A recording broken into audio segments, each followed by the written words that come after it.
Okay, I'm going to swing round now to the front because this is today's well, it's an ongoing project, so this bit here I've started to clear. This is what it was like.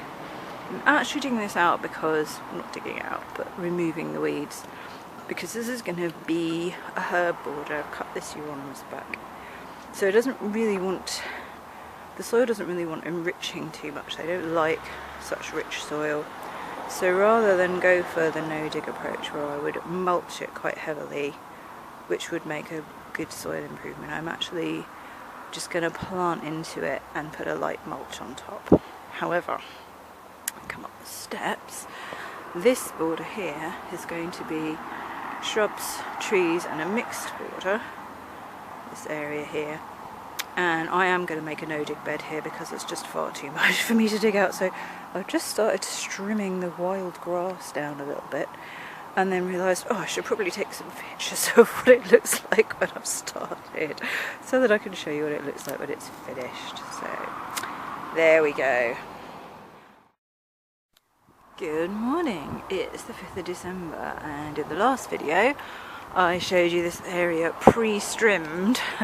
So as you can see, I've really trimmed the grass down very low, and today I'm going to be planting, this is mainly going to be a tree and shrub area here, and I'm going to make a no-dig border, but before I start mulching it I need to get my trees and larger shrubs in. So today I'm going to be planting those.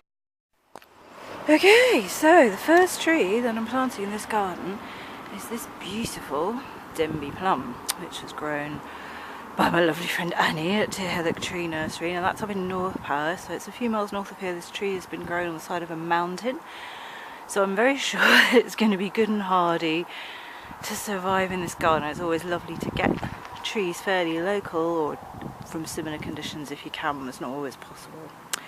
This one's a pot-grown tree, so really they can be planted at any time of year, but just like with bare root trees, winter is a good time to plant because the trees are fairly dormant, so it just gives them time to settle into their new spot, which is here. Now as you can see, I've dug a much bigger hole than is needed. That's because I'm going to be filling that hole up with a good bit of compost and probably some grass clippings as well, which I'm just going to fork into the bottom, water down into place a little bit, and then we'll pop the tree in.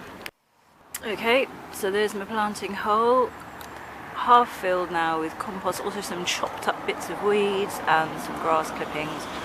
Watered that and given it a good smoosh down, so you can see that's about the depth of the pot now. Okay, so there's my tree now. You can see it's just slightly above the level of the hole. Let's just get that out and you can see where the roots are. The graft wants to be well above, so I think our graft is up here. I'm going to make sure that's in a good place, quite high above where the soil is. Don't plant it too deep. Okay, so what I'm going to do now is I'm going to backfill the rest of that hole with compost, with soil rather, and then I'm going to give it a really good composting mulch as well. Voila, my first planted tree. Lovely. It's important to remember to firm the ground down as you go, so as you're backfilling that hole, tread it down quite firmly around the tree. You don't want it to rock around too much. Maybe I haven't planted that quite firmly enough actually. I'm going to give that another little tread in a minute. You can, obviously, if you're in quite an exposed site, you should be staking your trees to protect them from the wind. Put your stake on the windward side.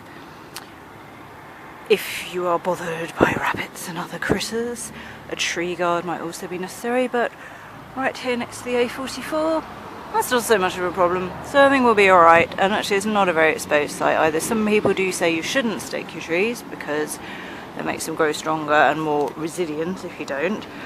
I'm not going to be staking this one, we'll see how she gets on. I think she'll be fine.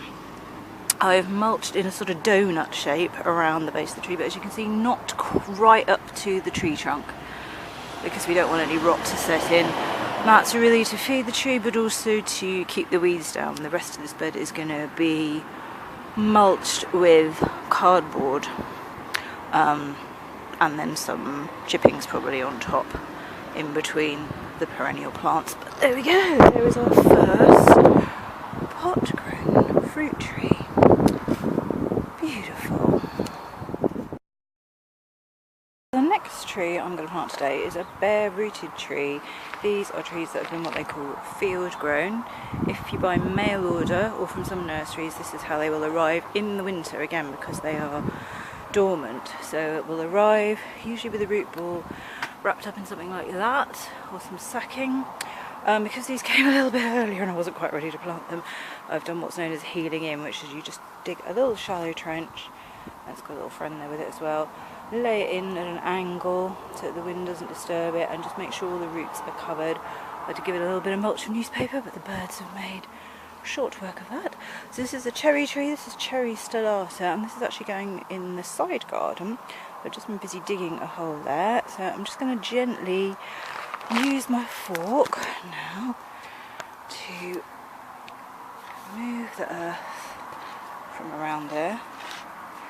There we go. You see, I didn't really put it in with any great force or depth. There we go. Shake it out, and there you can see the roots are all nice and intact. So we're going to go and pop that in its hole again. I'm going to plant it just to about the depth that it's obviously been planted in.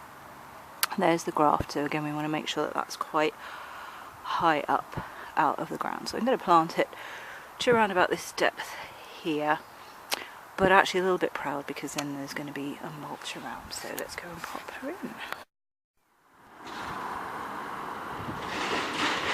Okay, there we go. Beautiful cherry stellata. Now this one, as you can see, I have staked because this is on a bit of a slope, as you can probably see, and it does get a little bit of windiness here. The wind comes from the west, so it's given her a little bit of support there. Again, I've planted just ever so slightly lower than the ground level around because I'm going to give her a good mulch with some well rotted compost. Tie her in, give her a drink, and voila! Beautiful cherry stellata.